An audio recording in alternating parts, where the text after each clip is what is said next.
আমাদের অ্যাংজাইটি, এই দুশ্চিন্তাগুলো হচ্ছে মনের কল্পনা শক্তি যখন অশুভ দিকে পরিচালিত হয়ে গেছে।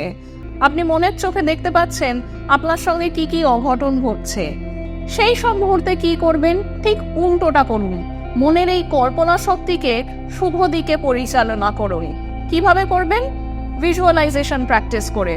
আপনি 5 থেকে 10 মিনিটের জন্য চোখ বন্ধ রাখুন আর মনের চোখে কল্পনা করুন আপনার শরীরের ভেতর থেকে এক দিব্য উজ্জ্বল আলোর ছটা বেরোচ্ছে, আর আপনি কল্পনা করুন আপনার সঙ্গে সবকিছু ভালো হচ্ছে। আপনার জীবনে আপনি সফলতা পাচ্ছেন, আপনার জীবনে অনেক স্বাচ্ছন্দ্য ফিরে এসছে, আপনি খুবই সুখে আছেন। এইভাবে 10 মিনিট নিজেকে এরকম এক সুখময় পরিস্থিতিতে কল্পনা করুন।